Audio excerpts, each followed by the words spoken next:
A Elite Quint foi literalmente humilhada pela Divisão Zero. Quer saber tudo que aconteceu no penúltimo episódio dessa parte 2 de Bleach? Aperta o play e vem comigo. Salve geeks, beleza? Eu sou o Guilherme Alves, sejam bem-vindos a mais uma análise de episódio aqui no canal. E dessa vez com o penúltimo episódio dessa segunda parte das Guerras Sangrentas. Infelizmente já chegamos ao final. Os dois últimos episódios saíram de uma vez, mas eu resolvi fazer vídeos separados pra, sei lá, ficar melhor. E eu já adianto pra vocês que esses dois últimos episódios foram praticamente de cenas inéditas que não tivemos nem mesmo no mangá. Então galera, já deixa o like, fortalece o canal pra gente chegar aí aos 500 inscritos e aumentar cada vez mais essa comunidade que é fã de Bleach. Mesmo agora que o anime vai entrar em um hiato, mas já foi confirmada a parte 3 para 2024. Então não entrem em pânico, vamos ter muito vídeo de Bleach aqui no canal. Apesar desse 25º episódio ser um episódio bem frenético, cheio de ação, com muito sangue, várias batalhas sensacionais, temos que ter aquelas cenas lentas, arrastadas, que deixam em aberto os próximos passos de muitos personagens. Tem que ter essas cenas, galera, porque a gente precisa ficar curioso, ficar pensativo sobre o que tal personagem vai fazer. O Urahara, por exemplo, ele se junta com os outros Vizards que ainda estavam ali na Sereitei e também com o irmão mais novo da Yoruichi, que aparece pela primeira vez e já deixa um hype enorme, principalmente por ele estar carregando as armas celestiais da família Shihoin. A Yoruichi, quando partiu para ajudar o Urahara, que ambos foram para o mundo humano, o seu irmão mais novo, o Shiro Shihoin, assumiu como líder da família Shihoin no lugar da Yoruichi, que era a líder naquela época, mais de 100 anos atrás. E toda essa galera se prepara para viajarem rumo ao Palácio Real. Outros personagens também fizeram novos movimentos para a guerra. O Kyoraku finalmente deixou a sua posição no quartel da primeira divisão, mostrando grande preocupação com o Palácio Real. Então ele resolve tomar uma atitude e sair do quartel da primeira divisão, que eu achei um absurdo ele ter ficado lá praticamente essa temporada inteira e não ter feito nada relativamente grandioso, apenas ficou dando coordenadas e observando tudo. Então ele sai do quartel e nas cenas pós-créditos vimos que ele se encontra com o Kitaki, outro capitão que finalmente resolveu dar as caras nessa temporada e também não estava fazendo nada entre aspas, pois numa conversa entre os dois, o Kitaki avisa que o ritual do Kamikami foi finalmente concluído com sucesso. E nisso é mostrado uma sombra com um olho atrás do Kitaki, que é algo que vai ser fundamental nessa parte 3. Então o Kyoraku parte, deixando o Kitaki falando que ele vai buscar uma bebida e ainda pede para o Kitaki tomar cuidado, dizendo que eles se veem em breve. E essa é a única participação do Kyoraku fora do quartel da primeira divisão nessa temporada. Então galera, comenta aqui embaixo as teorias para quem não leu o mangá, para onde o Kyoraku tá indo, e para quem leu o mangá é claro que já vai comentar obviamente para onde o Kyoraku está indo, e também qual será o próximo passo desses dois capitães. Voltamos lá atrás a falar um pouco dos Quints. Descobrimos que a Gisele ainda está viva, então não adiantou nada aquela estocada que ela recebeu uns episódios atrás. E ela tem uma cena bem caliente, abusando e maltratando ainda a Bambieta. Essa cena ficou bem...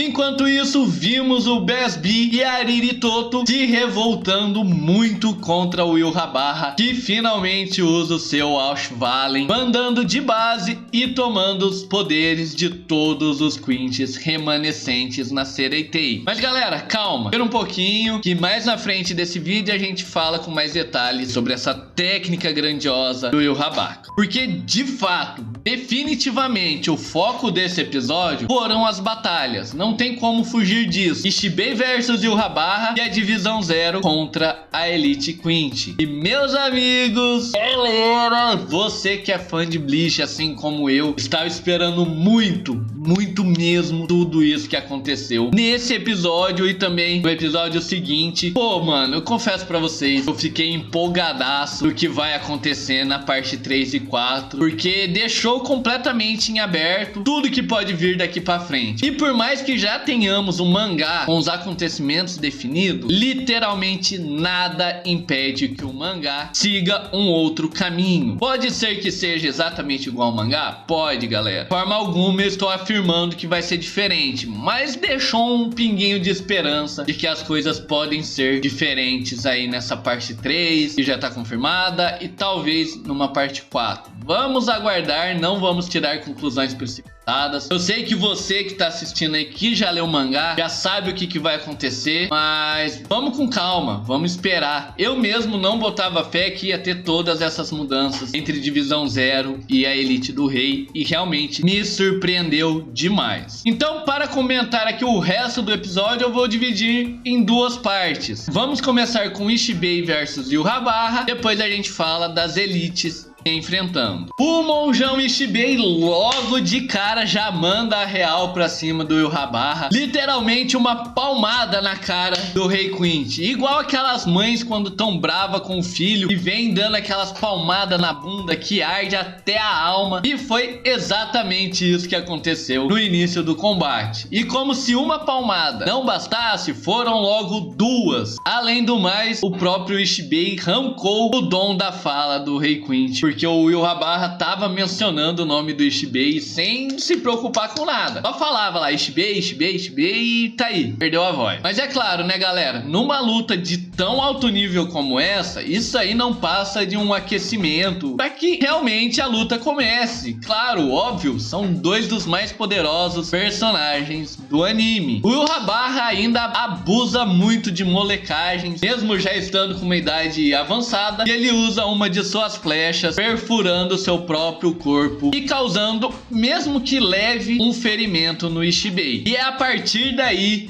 que o monjão fica pistolaço e começa a picotar o Quint de todas as formas que você imaginar. E se você prestar atenção, ele não picota a sua carne, ele não picota o seu corpo, ele não tá lá triturando o Yurrabarra, ele está picotando os seus nomes, assim como fez com o seu braço e o próprio nome do rei, diminuindo assim a sua força pela metade, deixando o combate muito em aberto para os acontecimentos do episódio seguinte, que a gente vai falar na próxima análise. Galera, o que vem daqui pra frente é sensacional. É exclusividade do anime. Nem o maior fã de Bleach na face da história da Terra imaginaria que isso iria acontecer. Então, por favor, você, fã de Bleach, sintam-se privilegiados em presenciarem tudo o que está acontecendo no anime, porque isso, de fato, era o que a gente queria ter visto no mangá, mas infelizmente não aconteceu. Estamos tendo a oportunidade agora, porque de fato temos uma batalha entre Divisão Zero e a Elite do Rei. Começamos com Kirinji versus Jugran. O demônio das fontes termais chama logo de cara o ex-sucessor do trono para uma trocação de golpes bem franca. A gente vê ali é o Kirinji, hora tá por cima, hora é o Jugran, e com isso ainda conseguimos ver um pouco mais das habilidades do Kirinji, que combina as águas de suas fontes termais junto dos seus ataques, além de utilizar uma luz na ponta da sua Zanpakutou ao liberar a sua Shikai, que acaba ofuscando completamente a visão do seu adversário. E sem dar muitas chances pro Jugran fazer qualquer coisa, principalmente usar a sua script, o Kirinji logo finaliza o Quint. E galera, antes da gente continuar, uma observação bem rápida aqui, principalmente em relação à animação, que de fato tá impecável, os traços estão lindos, a iluminação tá perfeita, a movimentação realmente não tem do que reclamar, exceto alguns pequenos detalhes que eu acabei prestando bastante atenção, tanto nesse episódio quanto no próximo, e inclusive na análise eu vou falar sobre isso. Eu acabei reparando, eu não sei se é um erro do desenho ou de fato é algo que o Kirinji utiliza na batalha, mas a sua Zanpakutou, após ser liberada, ela emite uma luz e a ponta dela vira tipo uma pequena lâmina. Em várias cenas, quase que em sequência, é mostrado que ela está na forma base e logo em seguida ela está na sua forma liberada, e isso intercala algumas vezes durante os dois episódios. Mas e aí galera, comenta aqui embaixo, isso é um erro da animação ou o Kirinji fica realmente alternando entre a sua forma forma base e a sua Shikai durante a batalha. Senjumaru versus Ishida. E de um lado temos chuvas de águas termais, do outro lado a chuva é de flechas disparadas incansavelmente por um Ishida com sangue no olho para destruir a Senjumaru, mas que rapidamente consegue conjurar um guarda-chuva que não somente a protege das flechas do Ishida, como também as repele, mandando de volta, derrubando o nosso querido Ishida Uryu. A Senjumaru, prestem muita atenção, principalmente no episódio seguinte. Uma coisa que ficou faltando um pouco nessa batalha entre Elite e Divisão Zero foi um pouco mais da participação da Kiryu. Ela poderia sim ter enfrentado o Gerald, mas isso infelizmente não aconteceu. Não é algo que atrapalha em nada no episódio, pois realmente a Kiryu ficou ali na retaguarda, refazendo a jaula toda vez que era necessário. E o Gerald estava ainda abatido pelo Nimaya, que a gente viu no episódio passado. Falando em Nimaya, temos uma luta fantástica entre o Uetsu Nimaya e o Askin. Galera, é fato que na hora que o Nimaya aparece, ele rouba literalmente a cena pra ele. O cara é totalmente debochado e tem um estilão tudo descolado, se dizendo ser o mais poderoso da Divisão Zero. E assim, galera, ele simplesmente perfura o Quint de toda forma possível. Tanto é que o Askin sai jorrando sangue pra todo lado. Mas o que o Shinigami não sabe é que os poderes do Askin estão literalmente ligados ao sangue dele. E com isso o Quint consegue aumentar ou diminuir doses letais no corpo do seu adversário. E ele faz isso com Nimaya. E com isso o Askin consegue uma vantagem temporária contra o Shinigami. O Nimaya fica zonzo, cansado e desmaia. E o Askin vai lá finalizar ele com um arco que ele tira de uma pulseira. Sensacional, ele já prepara a flecha. Na hora que ele vai decepar o Nimaya, o Shinigami consegue pensar em uma forma de contra-atacar essa técnica. Então ele corta o seu pescoço e começa a perder sangue. Com isso, toda a letalidade que o Askin colocou no sangue vai embora. Mas galera, corpo humano, quando começa a perder muito sangue, é óbvio que ele também vai morrer. Então não tinha muito pra onde o Nimaya correr. Ou ele morria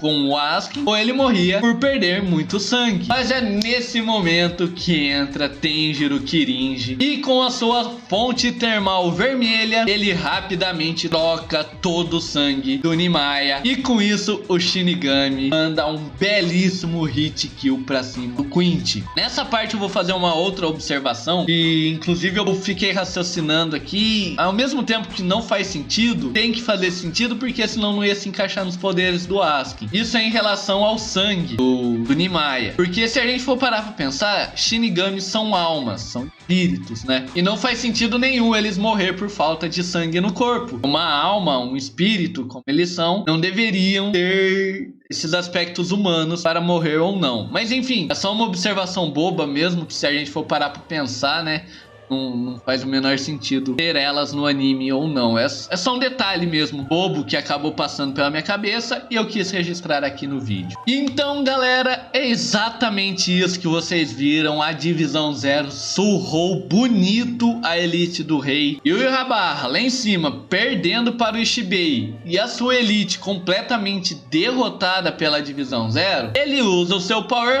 Up. E é aí que a gente vê o Rei usando o seu Ausvallen. E temos uma explicação muito clara para isso, e ela parte do Jugram. Ele diz que essa técnica tira a vida e o poder dos Quints dispensáveis, aqueles que já foram derrotados em batalha, aqueles mais fracos, e não tem importância nesse momento para o Rei, ou bem dizer, aqueles Quints que ficaram na Sereitei, e o Rei redistribui essa vitalidade e esse poder dos Quints dispensáveis para aqueles que realmente necessitam, ou seja, a Elite do Rei. E no caso é esses que estão tomando uma surra da Divisão Zero. E essa técnica ela é tão overpower que, além de dar um buff de poder aos Quints que receberam o Reishi, ela pode trazer aqueles que foram mortos de volta à vida. Como foi o caso do Askin, que morreu, o Jugram também morreu na batalha contra o Kirinji. Se eu não me engano, o Gerald também morreu. O único que não havia morrido e ainda tinha uma chance de voltar ali era o Ishida. Então, todos eles voltaram com essa técnica. técnica. E todos da divisão 0, inclusive o próprio Ishibei, acaba ficando bem impressionado com essa habilidade do Yurrabarra. E com isso temos o Jugra apontando a sua espada rumo à divisão 0 e falando que agora o jogo vai virar e agora a divisão 0 vai ser completamente derrotada. Mas aí galera, comenta aqui embaixo, a divisão 0 é ou não é superior aos Quintes da Elite? O contra-ataque Quint vai vir no próximo episódio ou não? O que vocês estão esperando para a próxima temporada de Bleach? Fiquem ligados aqui no canal, ainda essa semana sai a análise e os comentários do 26º episódio. E não esquece, se inscreve no canal, ativa as notificações. Temos vídeo por aqui toda semana e eu vou ficando por aqui também. Um forte beijo, um grande abraço, muito obrigado e tchau!